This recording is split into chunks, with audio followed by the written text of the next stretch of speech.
Thank you for joining the Resilient Cyber Show. My name is Chris Hughes, and today I'm joined by Dylan Williams and Filip Stojkovski. Gentlemen, thanks for being here. Yeah, thanks for having us. Thanks for having us. I'm excited. I'm excited to chat with you. I've been following each of you separately, in your publications, your work, your thought around, AI, security operations, and things like that. But before we dive in, can you each of you tell us a bit about your background? Maybe starting with Dylan. Yeah, sure. So, most of my infosec career has been security operations, right? So pretty much everything under the umbrella of detection and response, right? But TLDR is, I guess, past, year and a half, 2 years. I kind of had my chat GPT moment that turned into another moment, et cetera.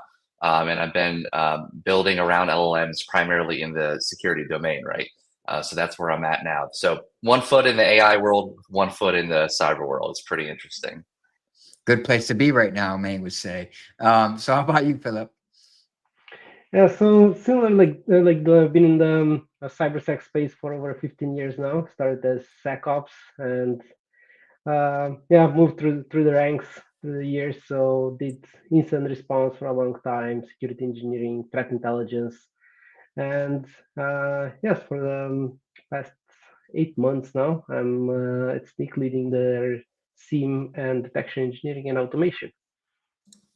Very cool. So you all published this piece, that I shared recently. It was titled "Blueprint for AI Agents in Cybersecurity," and you talk a lot about security operations, the potential for AI, which we're going to talk about in a moment. But for folks not familiar with the term AI agent or agentic AI, which is a bit of a buzzword right now in good and bad ways, right? What exactly is an AI agent or agentic AI for either of you, if you want to take that? Sure, I can chime in. So yeah, so we're in a post-chat GPT world, right? These large language models are more capable than ever. They're pre-trained and they're generalists, right? So this kind of this allure of anybody with a phone or computer, you can type a prompt in, you get a prompt out. So there's limitations there. And then we've, this past year and next year will be all about agents. And when people talk about agents, it's really just a description of autonomy, right? So to me, it's like anything that involves human independent steps. So that's kind of the allure of agents is that, with ChatGPT, you probably use it going back and forth till you're happy with the results like 20, 30 times. And that's great, right? Because we never had that before anyways. But the agent, the idea is that iterative nature can do it without the human going in and correcting the answer. So that's kind of it in a nutshell. Is this like really simple, stupid? It's just, an LLM having the ability to loop. And then people can take it all different directions. Like we'll probably talk about tool use. Now you can go look up something on the internet. We're not just relying on the knowledge of the model, but that's pretty much it in a nutshell. Yeah, so I'm curious, maybe starting with you, Filip, given that context, and you both come from security operations backgrounds you talked about, but I've actually noticed too, in general, when we talk about agentic AI and AI agents and things like that, and the implications of AI around cyber, security operations seems to be one of the most focused on areas. And obviously there's a lot of, innovation and exciting things around AppSec and other areas of cyber too, but SecOps seems to be a really, really hot one. So I'm curious from each of you, Filip, starting with you, why do you think that is? Why do you think we're seeing such a focus on SecOps in particular? Well, that's a good one. I think the main driver here is because it's maybe the easiest one, and on the other side we have a solid structure and I would say technology before that we built.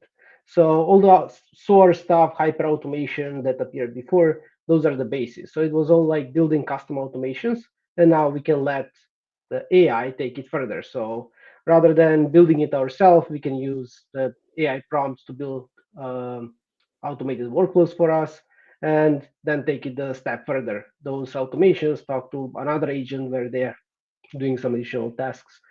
And the other thing is that that's where the most of the manual work is happening. So we have, it's been years now that we are hearing this alert fatigue and how many alerts the SOC analysts are getting. So I think it was when this new technology came, like what's the market that they can address fastest and where are the problems that we have. So I think that's how it started. That's why we are seeing so much traction specifically on SecOps. Makes sense. How about you, Dylan? What do you think from your perspective? Yeah, I mean it's the low hanging fruit, so to speak. Which, and I say that so to speak because, like, I sounds like Philip and I have both been like tier one analysts at some point. Like, it definitely has the stereotype of being more mundane work, just because it's a lower risk thing that needs to be done, but it still needs to be done.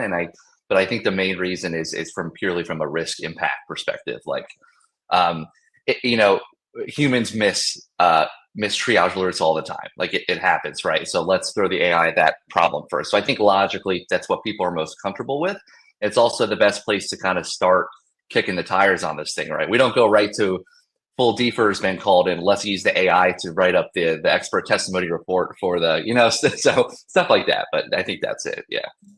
Yeah. When as I've dug into it and look at the people that are operating in this space, both from like the venture investor side of things and the practitioners and the startups, is like Philip and you both have pointed out. So it's an area where there's a lot of manual activity. There's simply too much to do in many cases. A lot of burnout in these environments just because of it's like the rat race of never-ending alerts and notifications and incidents and ad infinitum repeated cycle kind of going on.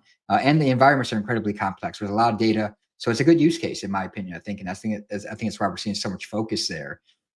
In that piece that you guys talked about, you kind of lay out what you call the SecOps AI agent blueprint and what it may look like. And you have different agents like AI, for triage agents, threat hunting agents, response agents. I'm curious if you could walk us through that a bit. And I'll be sharing that, that post with folks in the show notes as well.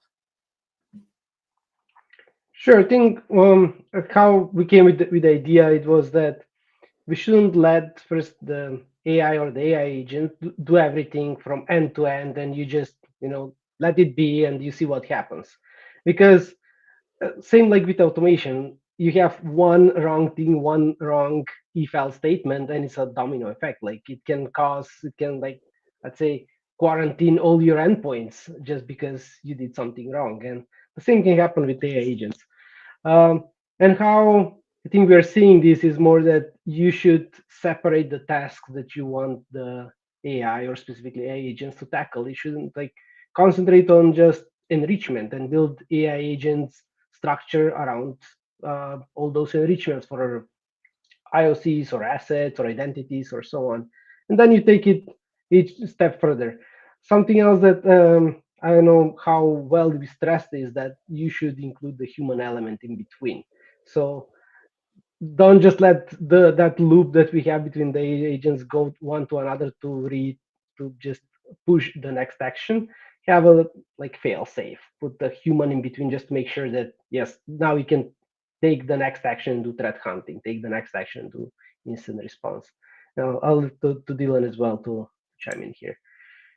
Yeah, I think that makes a lot of sense. The people who are going to be, reap the rewards of this early on, or who are able to first, they have to articulate that whole process. So, like for us, it's the SecOps workflow. It's the whole journey from threat intel to writing detection to turning that to an alert, responding to the alert, the whole circle, right? But you got to focus on one very specialized part of that, right? So, like, look at places that are ripe for automation, things that involve a lot of toil that a human's doing manually, repetitively all the time. Same thing that we would apply, more conventional automation to, anyways, right? But just focusing the agent on one very specific thing, and then just measure, are you able to move the dial meaningfully at all? That's a great start, and then you can slowly start to expand. But yeah, I think this could be my hot take. I don't know if it's a hot take anymore, but I don't think human in the loop is going to go away for quite a while. And a great way to explain this is like, I think it was Harrison Chase. He's the CEO of LangChain, but he talks about instead of human in the loop, we have human on the loop. And we kind of get to this place of like human AI semi-autonomy, but the human's always on the different steps. Like, these ambient agents are doing all of the heavy lifting behind the scenes. But like, if you're a SOC analyst, you're going checking here, approve or deny, edit, tweak here, send it back to the agent.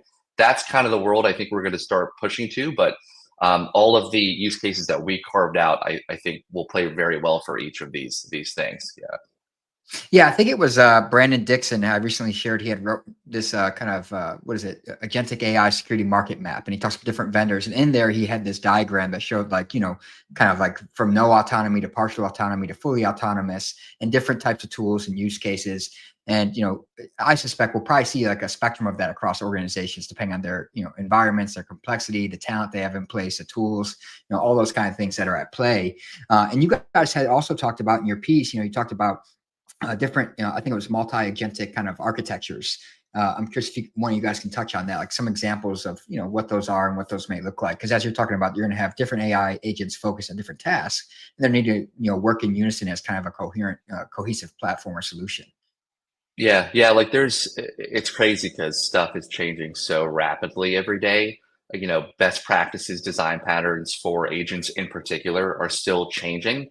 But yeah, I think that's tends to be the most popular design pattern is this multi-agent. So think of it, you have like even like you have a hierarchical structure. There's a manager, and then you have like a specialist in this, specialist in that, right? And their job is to write a report, pass it to the person, they do QA on it, whatever. It's a good way, I think, because I think that helps with the prompt engineering too. When you specialize the task, you're able to really clearly draw lines in the sand of what this one particular agent does. And I think the multi-agent one's popular too because it is a bit gimmicky, and it's like we're almost anthropomorphizing the agents. Here's the threat hunter, he's doing his thing. Here's the forensics guy, which is fine, but that's just one. As people should know, that's just one way to go about it. I still think you should start small, one agent. Remember, the whole point of this is that iterative nature, the concept of react, reasoning. The agent takes an action on its environment, reasons about it. Humans don't have to get involved, right? But yeah, and I think that's great because like what I think is cool for people to see the power of these things is to just get hands-on with the implementation.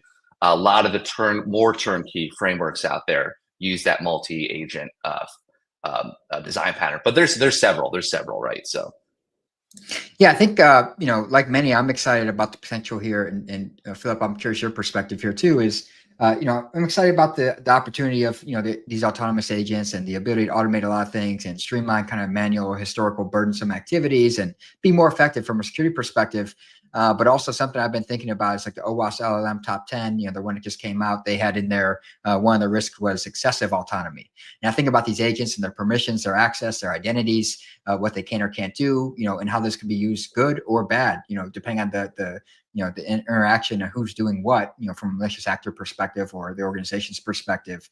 I'm curious, Philip, maybe starting with you, like, how can you see these going sideways too, both from just poor implementation, but also maybe abusing these agents and their identities and their access and so on? Yeah, definitely. I think the risks they're out there, and this is going back to why probably SecOps, and especially the tier one and the triage work, it's mainly addressed here because, as Dylan was saying, the risks there are smaller.